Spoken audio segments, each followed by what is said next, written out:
마티아 신부의 사목 이야기 114.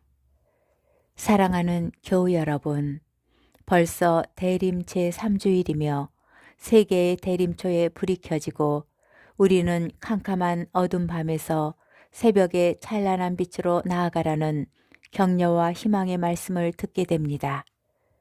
오늘 사목 이야기는 대림 제3주일의 강론을 보충하는 이야기들을 통해서 성탄을 기다리는 기쁨과 희망을 각자의 삶에서 실천하도록 도와드리고자 합니다.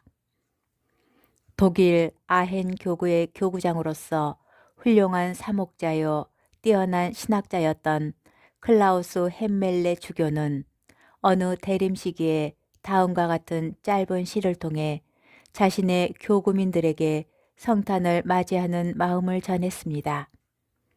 모든 사람은 각자 하나의 창문, 대성당의 찬란하고 장엄한 유리창, 그러나 빛이 없다면 이런 창문들이 무슨 소용이랴. 성탄절에 빛이 솟아오르네. 성탄절에 나의 삶을 비추시는 그분이 태어나시네.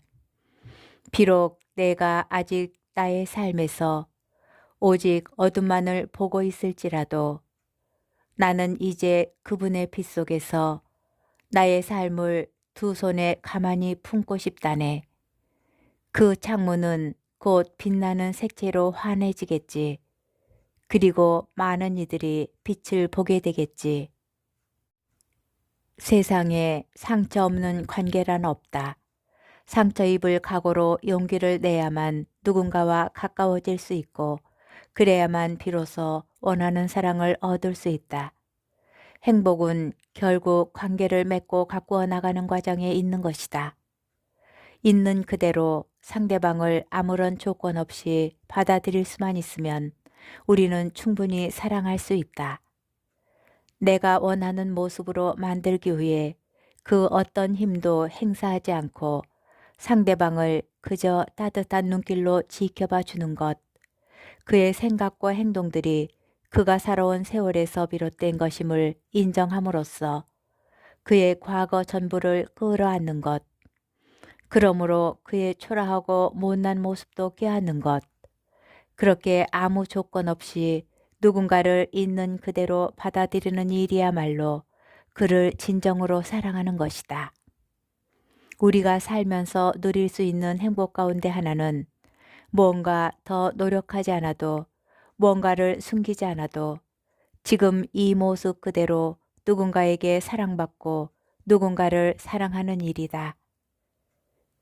프랑스에서 엠마우스 빈민 공동체를 만들어 50년이 넘도록 노숙자, 불황아들과 함께 생활한 가난한 이들의 아버지라고 불리우는 아베 피에르 신부님은 단순한 기쁨이라는 그의 책에서 간절한 기다림의 마음과 삶으로 대림절을 지내는 신앙인들에게 이렇게 말했습니다. 인간에 대한 근본적인 구분은 신자와 비신자 사이에 있는 것이 아니다. 그 구분은 홀로 족한 자와 공감하는 자 사이에 타인들의 고통 앞에서 등을 돌리는 자와 그 고통을 함께 나누기를 받아들이는 자 사이에 있다. 어떤 신자들은 홀로 족한 자들이며 어떤 비신자들은 공감하는 자들이다. 톨스토이의 단편소설 사랑이 있는 곳에 하느님께서 계신다에 나오는 내용입니다. 주인공 마르틴은 구두를 만들고 고치는 제화공입니다. 착하고 성실한 그가 절망에 빠졌습니다. 5년 전에 자식 2명과 아내를 하늘나라로 보냈는데 최근에 하나 남은 막내 아들까지 병으로 죽었습니다. 그는 매일 술로 시간을 보내며 자신도 빨리 죽게 해달라고 하느님께 기도했습니다. 그러던 어느 날 우연한 기회에 성경을 읽기 시작하였습니다. 그리스도의 삶에 감동을 받은 그는 자신의 삶을 반성하며 새로운 희망을 되찾아 성경 읽기에 열중했습니다. 하루는 성경을 읽다가 잠깐 잠이 들었는데 하느님의 목소리가 들렸습니다. 마르틴, 내가 내일 찾아갈 테니 창밖을 보아라. 마르틴은 그날 하루 종일 창밖을 바라보며 하느님이 언제쯤 오시려나 중얼거리며 하느님을 기다렸습니다. 아무리 기다려도 온다는 하느님은 오지 않고 창밖에 늙은 청소부가 눈을 맞으며 청소를 하고 있었습니다. 마르틴은 그를 가게 안으로 들어오게 한 뒤 따뜻한 차를 대접하였습니다. 청소부를 내보내고 2시간이 지나 창밖을 보니 아기를 아는 여인이 눈보라 속에서 떨고 있었습니다. 그는 여인을 가게 안으로 맞아들여 먹을 것과 옷을 대접해 주었습니다. 또 시간이 흘러 거의 해가 질 무렵에 창밖을 바라보니 사과를 파는 늙은 노파가 사과를 훔친 소년을 붙잡고 야단치고 있었습니다. 마르틴은 밖으로 나가 소년의 죄를 뉘우치게 하고 사과값을 대신 갚아주며 노파가 소년을 용서토록 권유하여 원만하게 해결해 주었습니다. 마르틴은 날이 어두워지자 가게 문을 닫고 집으로 들어갔습니다. 그날 밤 마르틴은 성경을 읽다가 잠이 들었습니다. 그때 어둠 속에서 자신이 낮에 대접했던 늙은 청소부와 아기 아는 여인, 노파와 소년이 나타나 미소를 지었습니다. 그리고 하느님의 목소리가 들렸습니다. 마르틴, 네가 오늘 만난 사람들이 바로 나다. 너는 나를 대접한 것이다. 이후 마르틴은 꿈에서 깨어나 펼쳐져 있는 성경을 보니 거기에 이런 내용이 있었습니다.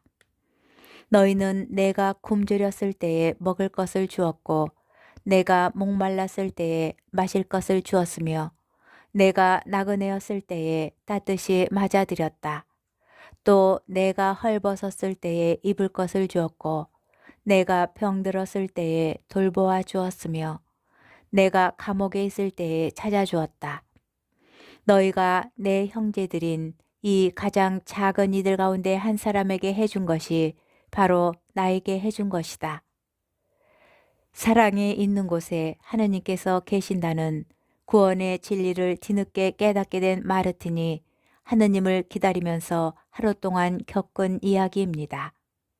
하느님을 찾기 위해서 누구는 성당에 미사를 드리러 가고 누구는 자기들끼리 성경 공부를 열심히 하고 누구는 본당 활동을 열심히 하지만 하느님은 사랑이 있는 곳에 계신다는 말이 마음에 오랫동안 여운을 남깁니다. 우주를 한 사람으로 축소시키고 그 사람을 하느님으로 확대시키는 것이 바로 사랑이다. 라고 빅토르 위고는 말했습니다. 하느님을 만나는 어떤 비법이 따로 있을까요? 내 주위에 있는 사람들, 내가 매일 만나는 사람들, 바로 그들을 사랑하는 것이 하느님을 만나는 것이니까요.